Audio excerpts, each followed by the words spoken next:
চলতি বছর থেকে শুরু হচ্ছে প্রাথমিকের পঞ্চম শ্রেণীর বৃত্তি পরীক্ষা। চলতি বছরের বৃত্তি পরীক্ষার নীতিমালা নিয়ে নোটিশ প্রকাশ করেছে প্রাথমিক শিক্ষা অধিদপ্তর। কারা কারা বৃত্তি পরীক্ষায় অংশগ্রহণ করতে পারবে, কোন কোন বিদ্যালয়ের শিক্ষার্থীরা অংশগ্রহণ করতে পারবে, পরীক্ষায় মান বন্টন কীরকম হবে, কোন কোন বিষয়ের উপর পরীক্ষা হবে, পরীক্ষার তারিখ, সব কিছু জানা যাবে আমাদের আজকের ভিডিওতে। যারা এখনও আমাদের চ্যানেলটিকে সাবস্ক্রাইব করনি তারা এখনই সাবস্ক্রাইব করে রাখো, তাহলে শিক্ষা সম্পর্কিত সকল তথ্য এবং পরামর্শ সবার আগে পেয়ে যাবে। প্রিয় শিক্ষার্থীরা, এখানে দেখতে পাচ্ছ গণপ্রজাতন্ত্রী বাংলাদেশ সরকার প্রাথমিক শিক্ষা অধিদপ্তর সরকারি প্রাথমিক বিদ্যালয় বৃত্তি পরীক্ষা 2025 সম্পর্কে অবহিতকরণ বিষয়ক পত্র। এখানে প্রথমে বলা হয়েছে যে উপযুক্ত বিষয় ও সূত্রের পরিপ্রেক্ষিতে জানানো যাচ্ছে যে এবছর সরকারি প্রাথমিক বিদ্যালয়ে বৃত্তি পরীক্ষা আগামী ডিসেম্বর 2025-এ অনুষ্ঠিত হবে।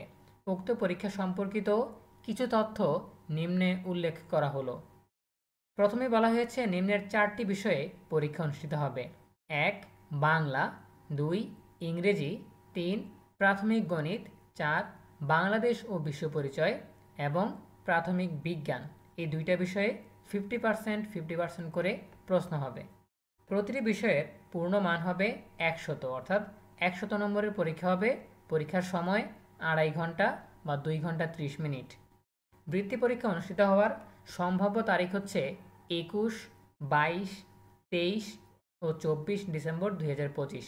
4 দিনে 4টা বিষয়ের পরীক্ষা হবে। বৃত্তি পরীক্ষায় অংশগ্রহণকারী প্রতিষ্ঠানসমূহ সরকারি প্রাথমিক বিদ্যালয়, পিটিআই সংলগ্ন পরীক্ষণ বিদ্যালয়, সরকারি মাধ্যমিক বিদ্যালয় সংলগ্ন প্রাথমিক বিদ্যালয়। উল্লেখ্য, সকল সরকারি প্রাথমিক বিদ্যালয় ও পিটিআই সংলগ্ন পরীক্ষণ বিদ্যালয় থেকে পরীক্ষায় অংশগ্রহণ করা বাধ্যতামূলক, অর্থাৎ প্রত্যেকটি সরকারি প্রাথমিক বিদ্যালয় থেকে অবশ্যই শিক্ষার্থীদেরকে বৃত্তি পরীক্ষায় অংশগ্রহণ করতে হবে। এরপর বলা হয়েছে অংশগ্রহণের হার।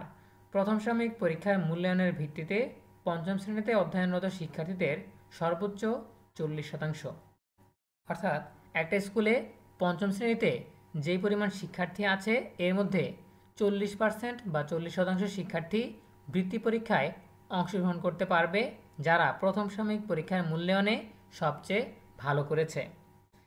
এরপর বলা হয়েছে যে উল্লেখিত তথ্য অনুযায়ী প্রয়োজনীয় পরবর্তী কার্যক্রম গ্রহণের জন্য নির্দেশক্রমে অনুরোধ করা হলো, বিষয়টি অতীব জরুরি। তো এই হচ্ছে প্রাথমিকের বৃত্তি পরীক্ষা 2025 সংক্রান্ত সর্বশেষ তথ্য। বোর্ডের নোটিশ থেকে আমরা জেনে নিলাম যে কিভাবে পরীক্ষা অনুষ্ঠিত হবে, কবে অনুষ্ঠিত হবে। এ বিষয়ে তোমাদের যে কোনো প্রশ্ন কিংবা মতামত জানাতে পারো কমেন্টে। দেখা হবে পরবর্তী আপডেট নিয়ে নতুন কোনো ভিডিওতে। সেই পর্যন্ত তোমরা সবাই ভালো থাকো, সুস্থ থাকো, নিরাপদে থাকো এবং সবসময় ইএনএবির সাথেই থাকো। তোমাদের সকলের জন্য রইল অনেক অনেক শুভকামনা। ধন্যবাদ সবাইকে।